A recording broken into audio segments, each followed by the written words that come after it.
It's March 26th here in Seoul, and I'm Kim Dami. We begin with these stories making the headlines at this hour. Starting with the temporary suspension of doctors' licenses. The government has decided to postpone the suspension of licenses of doctors who are still taking part in a mass walkout.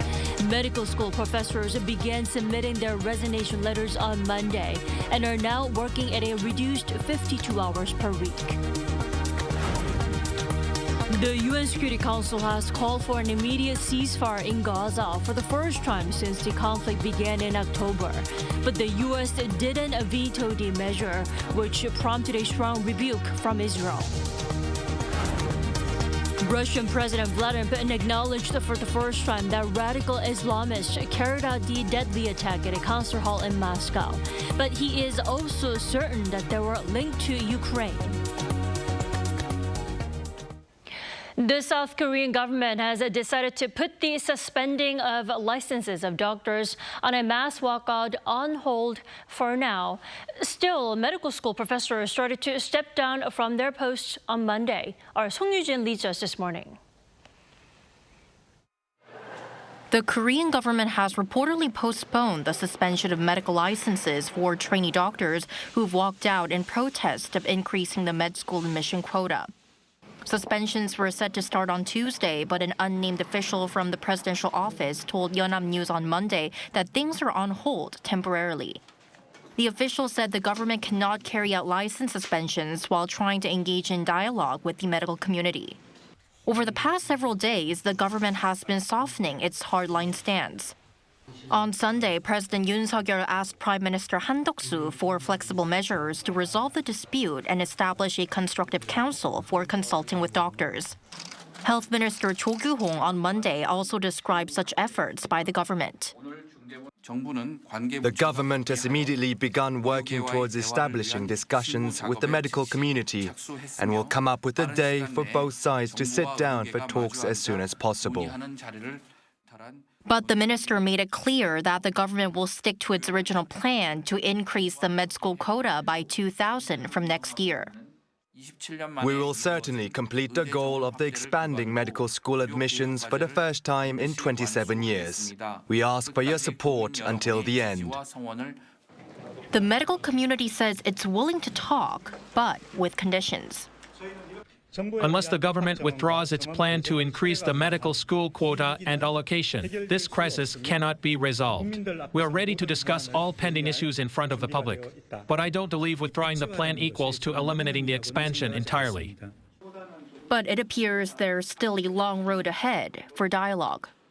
Professors from most of the country's 40 medical schools began submitting their resignations on Monday in solidarity with trainee doctors who have been in a standoff with the government since last month. Some schools witnessed the majority of their professors resigning, including 433 out of 770 at Ulsan University. While they've been covering for the trainee doctors, the Medical Professors Association of Korea announced on Monday morning that professors who continue to work even after submitting their resignations will start reducing the number of outpatient appointments to focus on intensive or emergency care. They'll also cut back their weekly working hours to the legal maximum of 52 due to excessive workloads. 송유진, Arirang News. President Yoon Suk-yeol visited the chip stronghold city of Yongin on Monday for another round of policy discussions. There, he said, new facilities will be centered on that city for a mega semiconductor cluster. Our Oh Soo-young has the details. President Yoon Suk-yeol has promised new homes, roads and urban facilities to support a mega semiconductor cluster centered on Yongin City in Gyeonggi-do Province.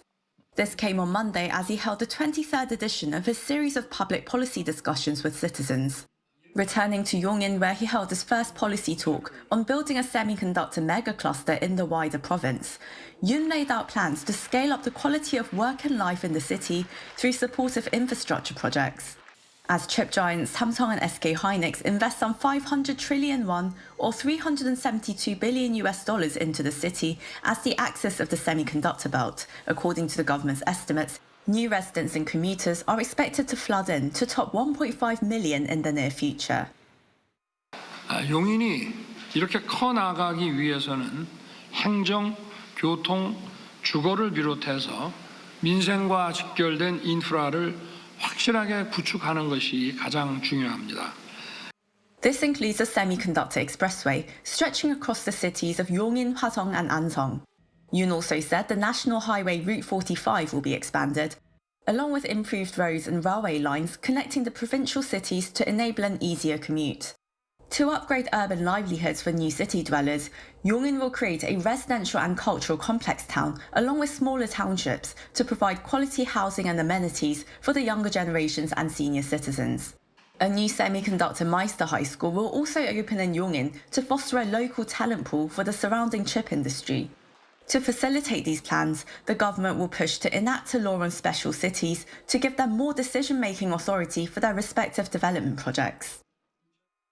아울러 시립박물관과 시립예술관 설립에 관한 중앙정부의 권한을 지역으로 대폭 이관해서 자유롭게 설립할 수 있도록 하고 청년들이 용인에서 문화예술 기량을 마음껏 펼치고 창작 기회를 누릴 수 있도록 함과 아울러서 시민들의 문화예술 접근권도 높이겠습니다. Yongin, along with Changwon, Suwon and Goyang, have been designated as special cities with more than 1 million residents. Last year, Yongin was selected as a candidate site to build a national industrial complex and became part of the government's plan to foster a 21 million square metre semiconductor mega cluster across Gyeonggi-do province. The cluster is expected to be the largest in the world by 2047 and capable of producing 7.7 million wafers per month by the year 2030. Oh Soo-young, Arirang News.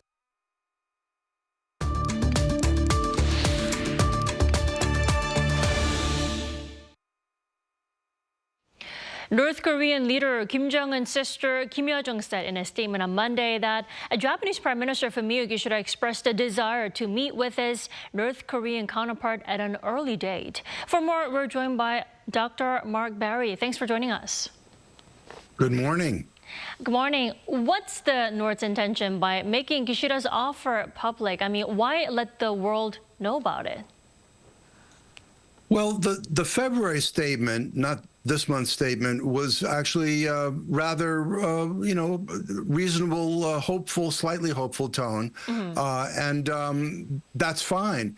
But then the really difficult part is the negotiations that must take place behind closed doors, whether they're happening in Beijing or Singapore or who knows, but they're happening at hopefully at a very high level.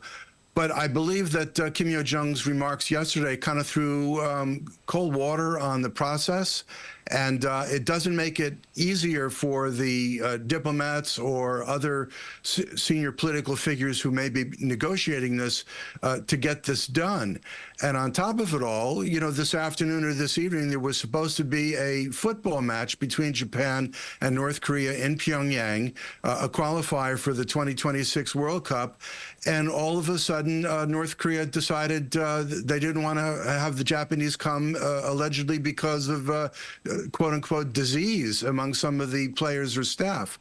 So as a result, North Korea ends up forfeiting the game. So it's sending a very bizarre mixed message at this time, and it's unfortunate because there's not a lot of light on the horizon politically with North Korea right now. Definitely. Then we have to talk about what's on Japan's mind. I mean, why does Kishida want to sit down for talks with Kim Jong-un? What is there to talk about between the two? Well, outwardly, the abductee issue is an extremely emotional issue, even though it only involves a handful of people who may still be alive. Japan, of course, believes that a lot more were abducted, and that may well be true. But the problem is for Kim Jong-un is that his position is, hey, my dad solved all of this back in 2002 and again in 2004 and with Prime Minister Koizumi.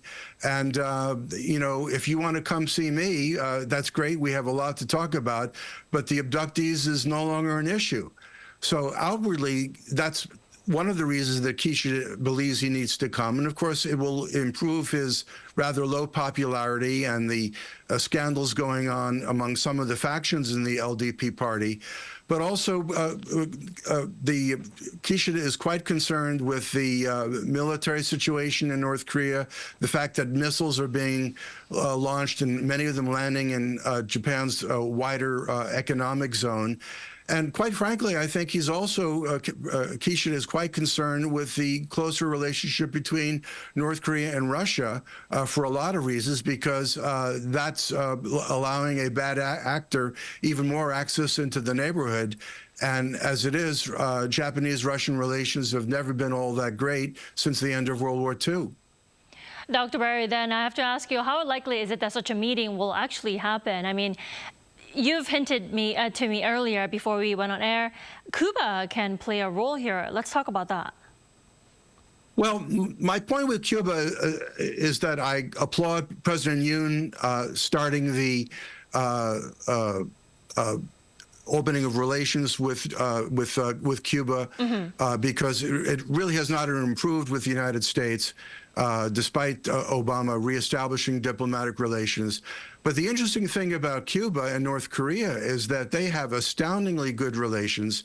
And I think overall, Cuba can be helpful. Now, whether it can be helpful with Japan as opposed to inter-Korean relations or other things, I don't know. But there's an excellent track record that Cuba has in terms of its relationship with North Korea. However, the chances of a summit happening, I think, are the fact that I think the biggest problem is not Prime Minister Kishida, and I don't think there's a huge problem that Biden would have with it happening, and I think he's getting a lot of firsthand information from Ambassador Rahm Emanuel, who's a close personal friend and is now the ambassador to Japan. I think the problem is that Kim Jong-un and his sister and the people close around them are not as talented a group of people who existed around Kim Il-sung and who existed around his father, Kim Jong-il. They're quite green at diplomacy and maneuvering in the good old ways, so to speak, that Stalin and Khrushchev and Brezhnev and Mao and Deng Xiaoping could maneuver. And as a result, he's making a lot of pitfalls, Kim Jong-un, and I think he's making it a lot less likely that it could happen, even though the overall international environment is not all that supportive of progress between Japan and Korea right now. Dr. Barry, before I let you go, in the meantime, a very senior North Korean official has been meeting very senior Chinese party and government officials in Beijing for the last 3 days. What's your analysis of this move? I mean, what is the North trying to get out of China? Well, they're locked into the fact that it's the 75th anniversary of DPRK-China relations. And it's going to imply, in my view, almost as a certainty, that Kim Jong-un will have to make a trip to Beijing. So what Kim Sung-nam, who heads the international department, and, the most important relations are done party to party between China and North Korea, not on the governmental level. So this gentleman is very, very close to Kim Jong-un. He can speak authoritatively, and he's probably setting up a whole plan of action that would culminate with Kim Jong-un's visit, maybe in October, to Beijing to meet with President Xi. The problem is that he's kind of empty-handed right now. So I think that's another reason that Kim Jong-un really would like to have, on one hand, a summit with Kishida, because he doesn't have anything from Biden or from Trump. But at the same time, he can't give in ways, Kim Jong-un, that Kishida would like him to give in. So this is very sensitive. But I think North Korea has no choice but to show at least some sign of improvement with China, and that's despite the improvement of relations between Russia and North Korea. Definitely. All right, Dr. Barry, thank you so much for your insight. As always, we appreciate it. Okay, thank you so much.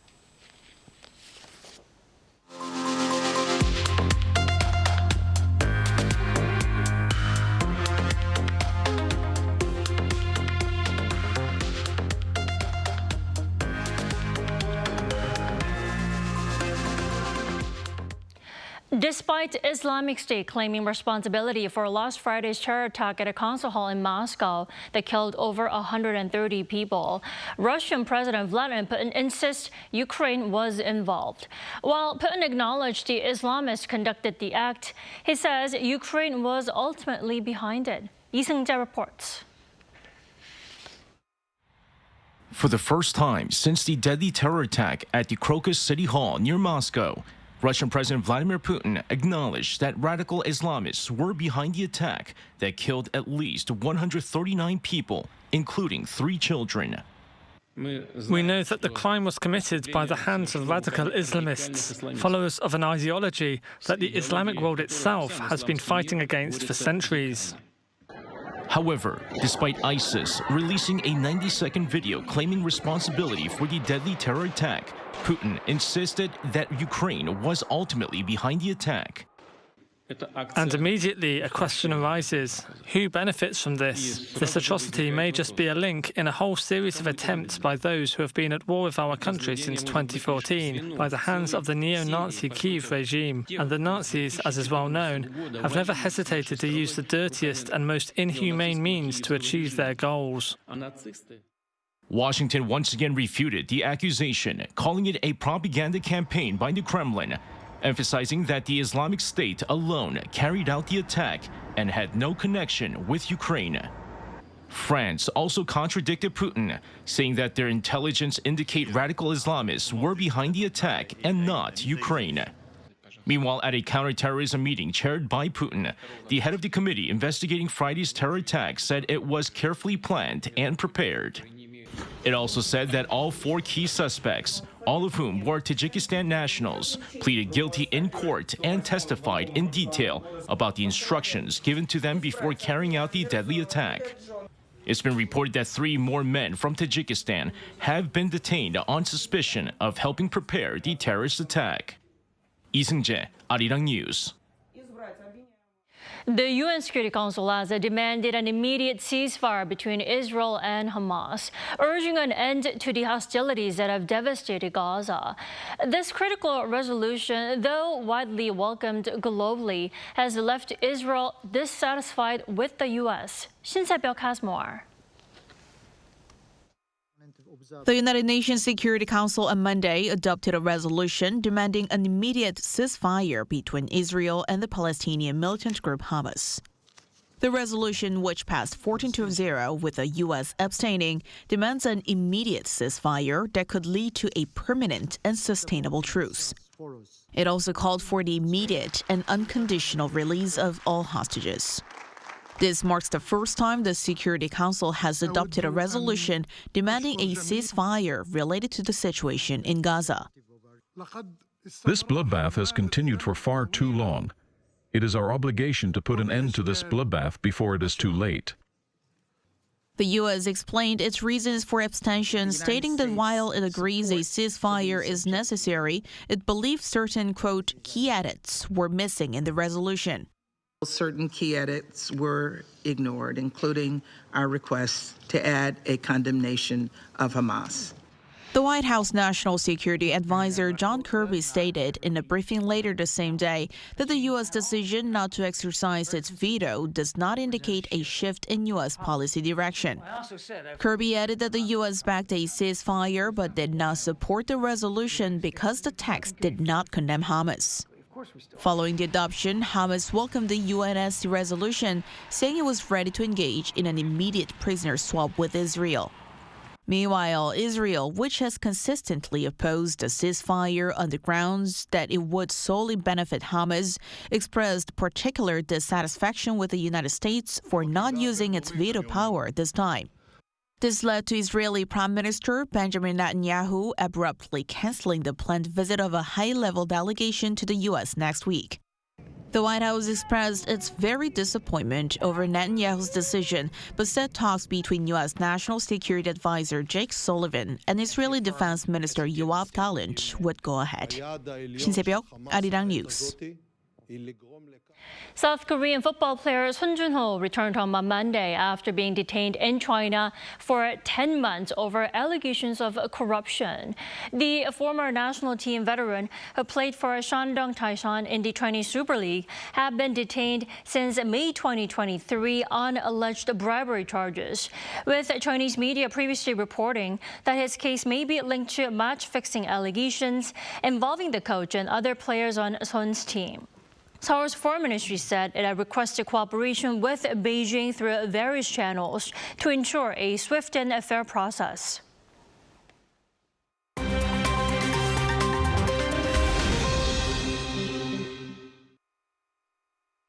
Good morning, I'm Kim Ji-young, and now we turn over to stories from around the world. Following a New York judge's ruling on Monday, former U.S. President Donald Trump's hush money trial is set to begin on April 15th. The new trial date means that Trump will become the first ever former U.S. president to go on trial for criminal charges. Judge Juan M. Merchan on Monday scolded the ex-president's legal team for a last-minute document dump to postpone the original trial date. Trump's team argued that prosecutors deliberately concealed thousands of pages of records from a prior federal investigation. But Judge Merchan appeared unconvinced by the claims of prosecutorial misconduct, which he suggested to be groundless. A separate New York appeals court ruled on the same day that Trump did not have to pay a $454 million fraud penalty ahead of his appeal, as long as he posts a smaller $175 million bond within 10 days. The $175 million bond is a victory for the ex-president, as it will block New York state authorities from processing the seizure of his assets. In Nigeria, some 137 school children have returned home after they were rescued on Sunday. They were kidnapped from a rural Kaduna state town of Kuriga and had spent more than 2 weeks in captivity. The children, many of them below the age of 10, were abducted from their school by gunmen on motorcycles on March 7th, triggering a rescue operation. 6 of the 137 students remain hospitalized, while a senior military official said that one staff member who was kidnapped with the children died in captivity. The school initially reported that a total of 287 students were kidnapped during the attack, but according to Kaduna's governor, Uba Sani, only 137 children were confirmed to have been abducted. Now to the UK's capital, where a convoy of more than 100 tractors drove to the British Parliament in protest against recent trade deals and cheap food imports. Farmers, some with Union Jack flags and banners with slogans including "No farmers, no food, no future," demanded that the government improve the country's food security by enforcing more accurate food labelling. They also call for an end to post-Brexit trade deals that allow the import of substandard, cheaper foods. Organisers Save British Farming and Fairness for Farmers of Kent echoed the message that unsupportive policies were putting the British food industry at risk. A Russian spacecraft docked at the International Space Station on Monday with 3 passengers, 1 each from the US, Russia and Belarus. The 3 members were Oleg Novitsky from Russia, Marina Vasilyevskaya from Belarus and Tracy Dyson from the US. The ISS now has a total population of 10. The Soyuz MS-25 spacecraft launched on Saturday with a 2-day delay after the initial launch was aborted due to a chemical power source issue. Space is one of the few remaining areas of cooperation between the US and Russia.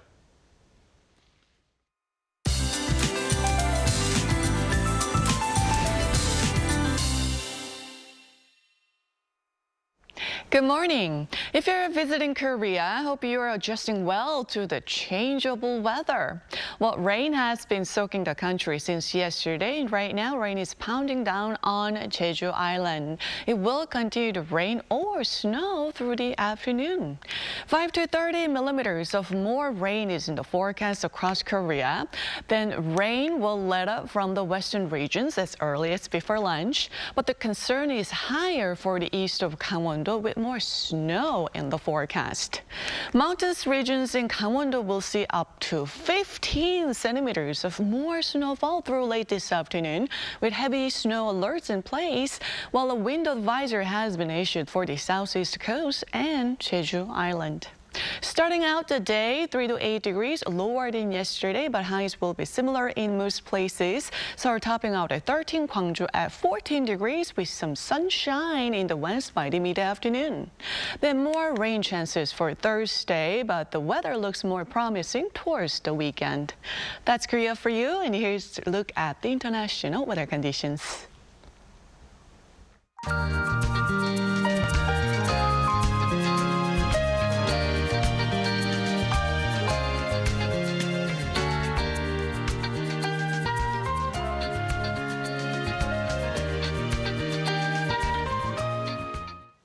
We thank you for watching New Day at Arirang. We'll be back tomorrow for Wednesday's edition at the same time, 9 a.m. Korea time.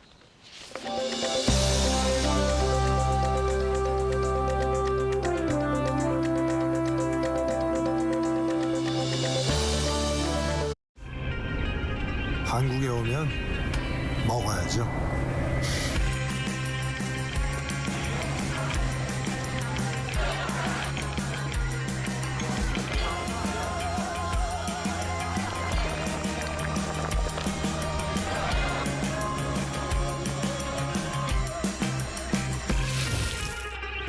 먹어도 끝이 없는 나라. 감당할 수 있겠니? 웰컴.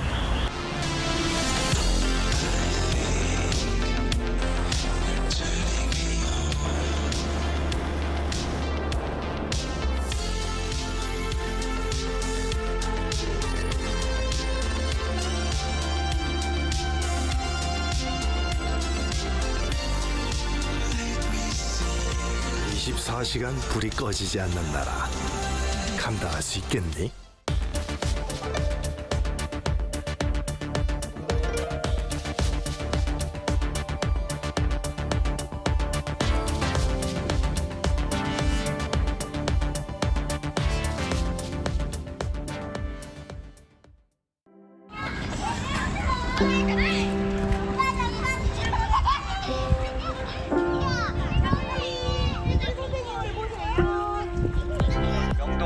제주도에 처음에 놀러 갔을 때 새롭게 단장했다는 얘기가 나와봤는데 할게요. 스트릿 사진 한 장이었는데 혼자서 좋은 건축을 한국인들만의 마음들.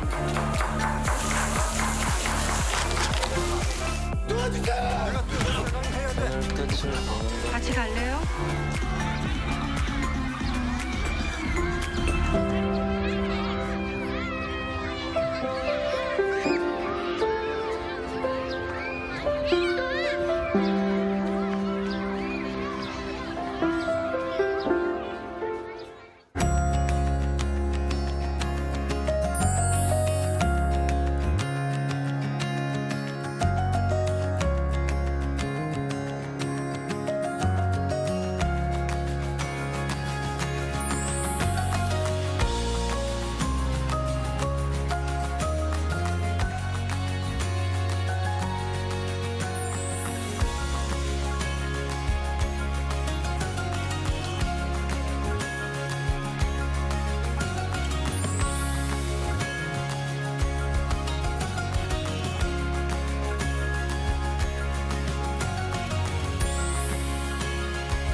Welcome.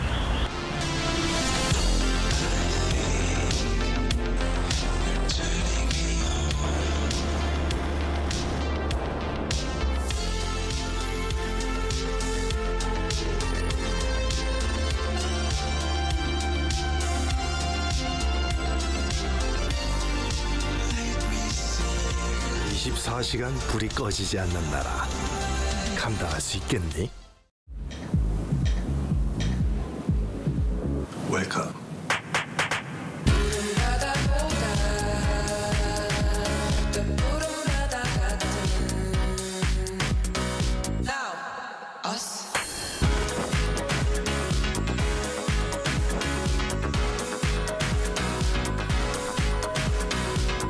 엄청난 에너지를 춤으로 뿜어내는 나라. 감당할 수 있겠니? 한국에 오면 먹어야죠.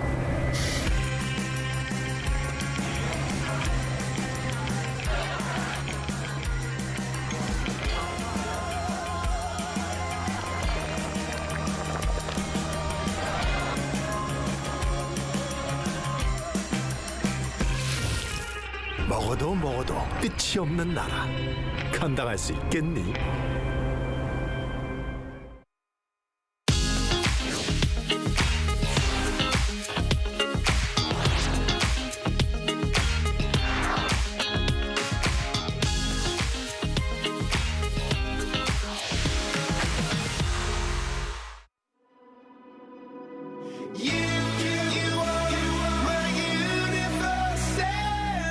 We're here to make a new type of news. New insights, new styles, and new topics every day. We are News Generations. Making news just for you. It's March 26 here in Seoul. I'm Yoon, and you're watching News Generation. Joining me in the studio is Im Sang-hyuk. Happy Tuesday. Happy Tuesday. And Uijun. Happy to be here. Now, both are here to speak on behalf of people in their 20s and 30s, and today is actually the 300th episode of News Generation. Congratulations, Yoon. Thank you so much. Kudos to everyone on News Gen team and all of our viewers who've been looking at us for 300 whole episodes and forever for more. Now, we're going to move on and let's start with our news feed, which covers different hashtags and news items that have been trending on social media over the past 24 hours. We're going to be starting with our first story. With the weather getting warmer, South Korea is bracing itself for spring. It's also looking out for Japanese mosquitoes, also known as brain mosquitoes, for causing encephalitis, an inflammation of the brain. The Korea Centers for Disease Control and Prevention on Sunday said it would be monitoring 4 southern cities, including Jeju, Busan, Gyeongnam, and Cheonnam, for these small red house mosquitoes that can cause this brain disease. These bugs are found usually in late March and peak in number by August to September. If you're not vaccinated, you may feel symptoms such as fever or headache. Once bitten, 1 out of 250 people face serious symptoms such as convulsions or paralysis, and 20 to 30% of them can even die. Moving on. Plastic surgery remained the top reason why many foreigners decided to take a medical trip to South Korea. That's according to KoreaTrip, a Korean tourism platform that analyzed its users' data from January and February this year. The survey released on Monday found that plastic surgery was the main reason why medical tourists visited Korea. Reservation rates for cosmetic surgeries surged by 220% from the previous year. Revenue grew by 270%. More than 7 out of 10 of these medical tourists came from Taiwan, and dermatology and dentistry also attracted more tourists, with reservation rates jumping by a whopping 830 and 450% respectively. Ending off with yet another dating story from the K-entertainment and culture scene. Singer Jihyo, the leader of K-pop girl group Twice, is reportedly dating Olympic skeleton champion Yoon. Yoon is also known as the breakout star of the hit Netflix reality show Physical 100. Media outlets report that Jihyo, 27, and Yoon, 29 years old, have been dating for about a year in secret. Now, both of the celebrities' agencies neither confirmed nor denied initial dating rumors. Jihyo's agency, JYP, said it's difficult to comment on the artist's dating life because it's her private life. Yoon's agency also mirrored JYP's stance. Now, what's worth noting is that Jihyo and Yoon Sung-bin's dating rumor didn't stir as much controversy or drama as it aespa's Karina or actress Han So-hee did. We mentioned last week how their romance scandal raised the question as to whether Korean celebrities are allowed to love. Now here in the studio, I'd like to ask, why do you guys think that Ji-hyo and Yoon Sung-bin's dating scandal received much of a more positive light from the public, and some are even calling them a power couple, right? Right. The reaction to the relationship seems to be depending on which celebrities, like of course including singer and sports stars here, and also different characteristics on the company and the fans. And I think it may be the reactions from with the new aspect, they consider the various social reactions on the previous scandal, as past the Karina. And from my perspective, in any case, like we cannot involve and suggest any opinions, and also between this young man and woman. So why not we just support their relationship and the privacy and just keep it silence without just posting bad comments or posting anyway. I know, as you mentioned throughout our last episode when we talked about whether Korean celebrities are allowed to love, you maintained the stance that we should respect their privacy, as it's just a story between a man and a girl. Now, what about you, Sang-yeol? What do you think? Why do you think they're being lauded as a power couple, which is quite the contrary to what Aespa's Karina or Han Sui went through recently? So I don't know what the Twice fans think, but personally, I think the Ji-hyo and Sung-bin couple is currently receiving the least discomfort or dislike from the general public, and I think this has to do with the timing. So like Hee-jun mentioned, when you think about the several dating scandals that have been going on for the past days in the Korean entertainment industry, the issues with Karina received a lot of backlash from the fandom, and when you think about the issue with the actress Han and all the quarrels with Hye and actor Liu, it really caused a great discomfort and dislike to the public. But the reason why the Ji-hyo and Sung-bin couple is receiving the least dislike has to do with because of this timing, because the past two couples kind of stirred a great fuss all over this dating scandal. But compared to them, the Ji-hyo and Sung-bin are actually really look good with each other. So I think that's one of the reasons why the public is showing a positive light to this couple. And I think we mentioned it in our previous episode too. I think some fans are saying if it's twice as Ji-hyo, they would accept, because she's gone already quite far in her career, already sweeping Billboard charts and making global accolades. So we are seeing a difference there, but hopefully from this dating rumor onwards, we see more of fans being supportive towards their celebrity crush and not bashing them for their personal life. Now we're going to switch gears to our main discussion topic of the day now. Because we're heading towards the end of March, the month where we see companies recruit fresh new workers, it's in light of being a recruitment season. That's why an interesting survey actually popped up in light of this. And I think many can relate to it because it had to do with whether our generation is comfortable disclosing their salary or not. So Sang-yeol, why don't you walk us through the latest findings? Sure. So if you look at this survey, I think we can figure out how our generation thinks about the disclosing their salaries to others. So let's take a look at the screen. So a total of 2,437 Gen Z job seekers participated in the survey, and among them, 74% replied that they are against disclosing their salaries to other people, whereas only 26% responded they are willing to disclose their salaries. So you can see here that majority of our generation is actually against sharing their salary to others. Now, if we look at the next survey, it portrays to whom the MZers can open their salaries. Now, the biggest portion of answers went to family with 75%, followed by partner with less than half, and then friends and colleagues. So here you can see that many MZers are reluctant to disclose their salaries, especially to their colleagues. And we're going to be talking about that a bit more, but Hee-jun, would you like to add on to why you think more than 7 out of 10 millennials and Gen Z, especially Gen Z, are geared towards not disclosing their salary? Throughout the survey, as he mentions, the reason why they do not want to open it up and disclose their salary is the burdensome issues, and it's quite personal information as well. So there could be the discord, and they would be more not uncomfortable for others. And also there is also the opinion that such as from the time of disclosure, they start to get so much stressed by invisible competition for each other. And because it's recognized that disclosure of the salary, it represents the figure of the one's abilities. And it also can lead to the certainty about the one's self-esteem and abilities too. So many people think that it's better to not to disclose it and not to wonder either. Right. Now, I want to do a quick OX X game to find out where you guys personally stand on this issue. So my first question, as you mentioned, Sang-yo, a lot of millennials and Gen Z don't seem to be wanting to open their salary to their colleagues, right? But what about you guys? Are you guys okay disclosing your salary to your work colleagues? 1, 2, 3. Okay. X and X. Okay, let's hear you out first.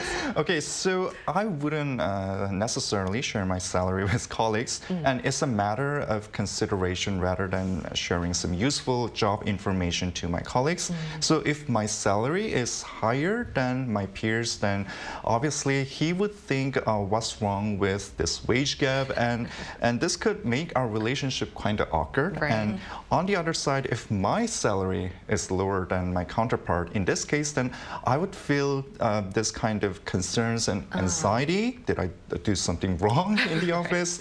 And this would obviously make me feel kind of jealous and feel inferior to my counterpart, although I didn't intend to feel that way. So actually, I think disclosing your salary to your colleague has more loss than gains. So you're like a peacemaker. Right. You'd like to keep peace in the office. You don't want to cause a fuss. You'd rather just not know. What about you?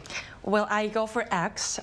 In case I usually do not disclose it, but if my closest friend asks me, or if I'm in some kind of like atmosphere that I have to disclose it, then I just give them approximate range of my annual salary. So for example, I said I earn enough to cover up my 3 meals for every day, or otherwise I'm kind of a little difficult because my salary has not increased when compared to last year, etc.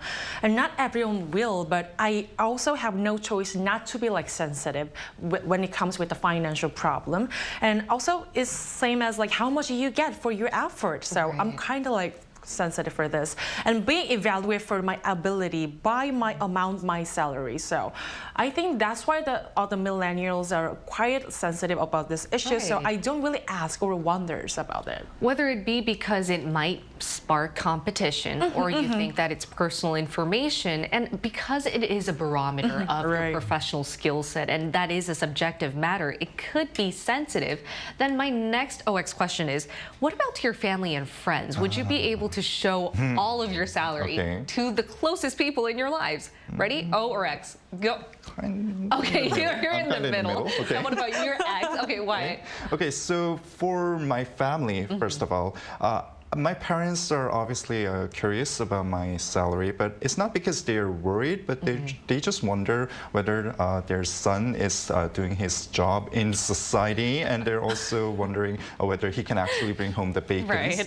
And as for my friends, there was this one incident when my university peer asked me about the translation industry, and he was also obviously interested about the pay, the incentives, and all that. So I didn't tell him the exact amount of the payment that you can get for doing translation, but I told him about the approximate range of salaries, so just to give him the useful information about this industry and the job. So you were being a good friend, though you knew it could sometimes cause competition because you are a peacemaker. And I didn't want to boast about my salary. You didn't want to flaunt it out, but at the same time, you wanted to give him like information as to what the base minimum is for him to be negotiating for his better salary. What about you, Heejun?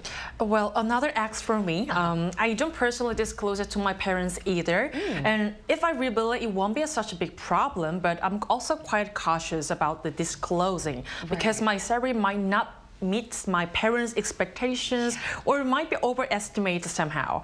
So I'm choosing to show it physically, like we're just going shopping together with just buy what they want in my possible boundary. So just so that they keep it, do not worry about my like salary and financial credits anymore.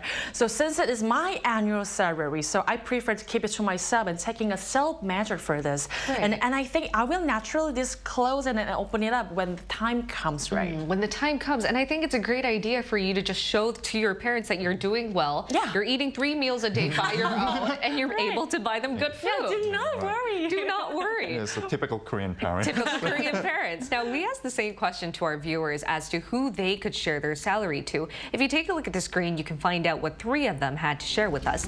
Let's start with Native. Native Wanderer said, of course, people need to know and everyone has the right to know, so I'm open to sharing my salary. Leon said, knowing what others in similar roles or industries can earn can help you gauge your own pay's fairness. However, salary differences can lead to resentment or jealousy among friends or colleagues, especially if the gap is significant. Nureddin says, no, I'd only tell my fiance I work for a Wall Street firm and my income is no one's business. So as you can see from our viewers, I think we see split opinions as to whether we should be disclosing our salary or not, whether it be because of personal reasons, privacy concerns, or thinking that it's your personal information that could be sensitive. I think there's so many different reasons, but why do you think our generation in particular, as we saw from the initial survey, Gen Z, more than 7 out of 10 of them don't want to disclose their salary? Has this always been the case from our parents' generation, or is this something new that we're seeing? When the annual salary is disclosed, there may be room for the relative deprivations or discord. And also it could lead to excessive competitions because it's a quite sensitive issue, as you mentioned. And in fact, these days, I think the most of sensitive issues are hidden and without disclosing them, because I think it's more easily evaluated and socially prejudiced by my salary, not only salary, including all my age and school and place of hometown, etc. That's why they're doing this. Right, so we have been seeing this from our parents' generation and grandparents' generation. Always revealing someone's salary has been a sensitive issue, but I do think our generation is leading a new trend in thinking that it's not respectful or courteous to be even asking about it. But there are parts of the world that's actually mandating disclosing salaries, right? Right. So in 2022, New York City enforced the pay transparency law, which requires the employers to disclose the minimum and maximum range of the hourly wage and annual salary when they post job advertisements. So the purpose of this enactment was to lay the ground for workers to request the appropriate amount of salary with justice. So whether it's performance-based or seniority-based, all wage systems have to be disclosed. And companies have been able to manage the salary for the workers in a transparent manner. Now, for the workers, they were able to request for the appropriate amount of salary as well as to receive a decent amount of salary within a reasonable scope. I see. So they did it for practical purposes. Right. Now, we're going to better compare what it's like abroad to here in Korea and the perception that there is by including another millennial who's lived both in Korea and the States. Stay tuned for our live interview.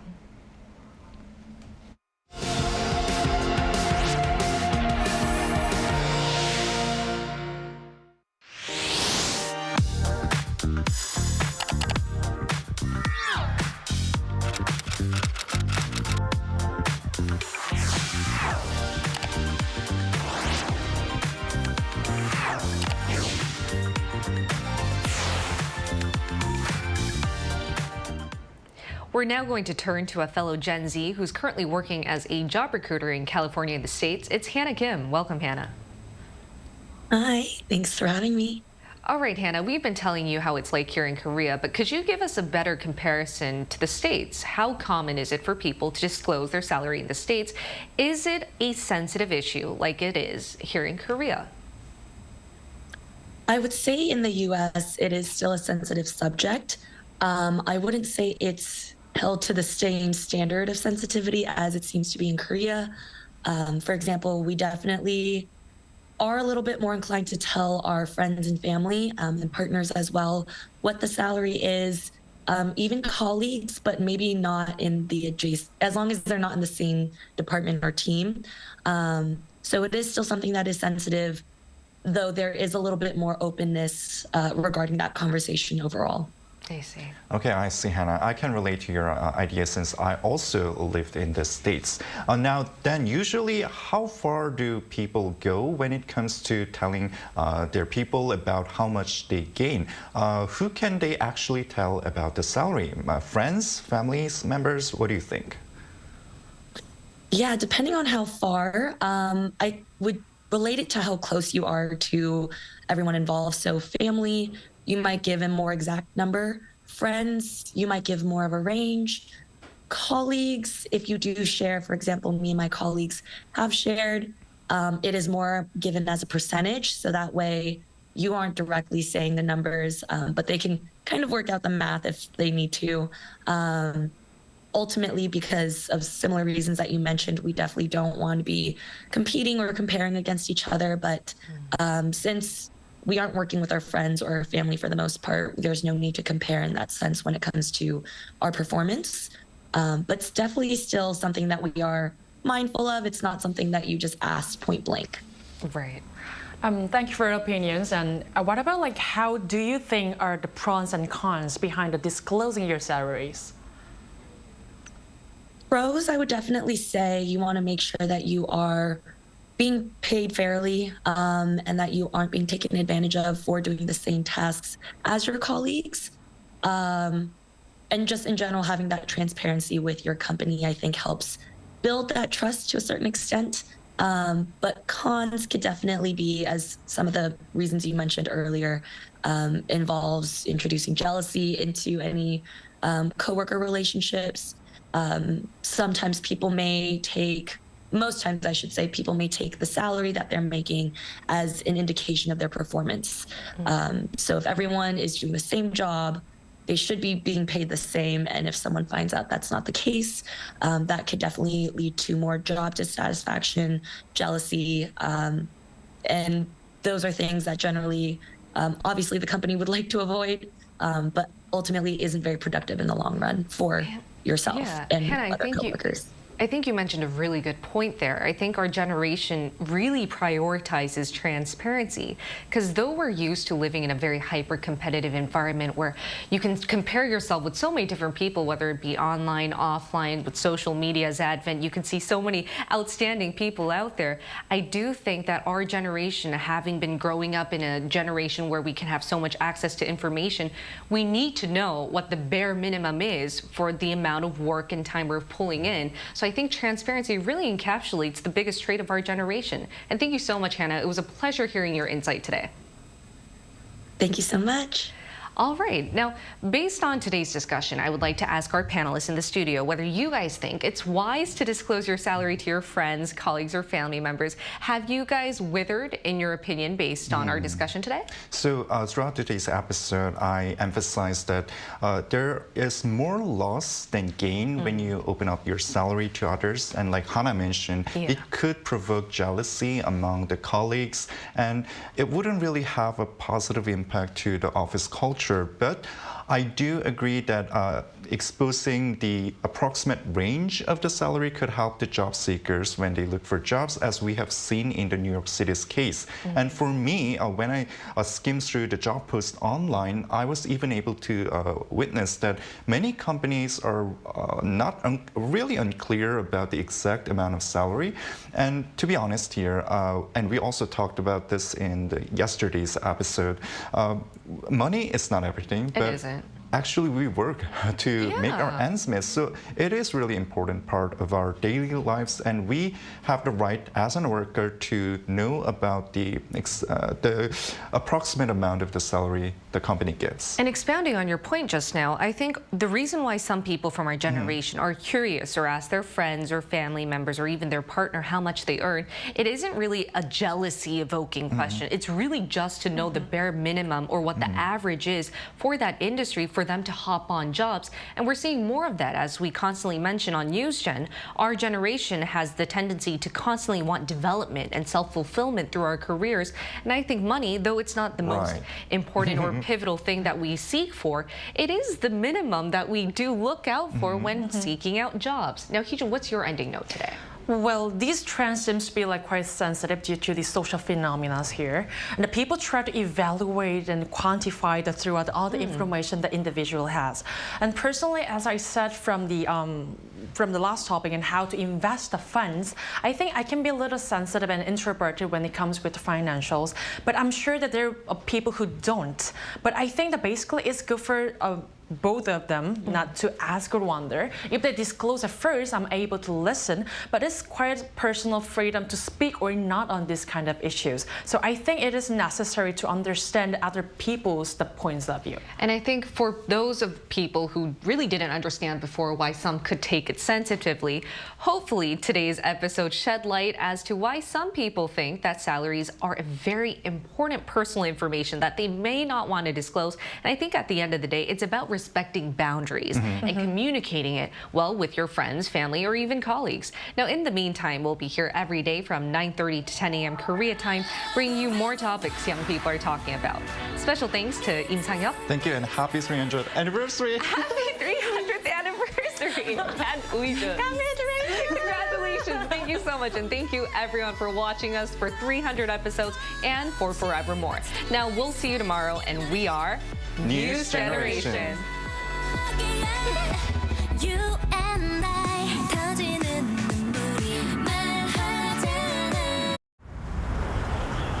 Welcome.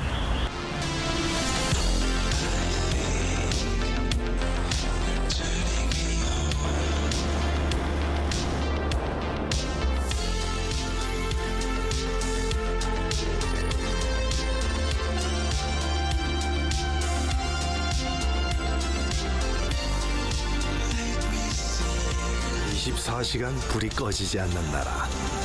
감당할 수 있겠니? 한국에 오면 먹어야죠.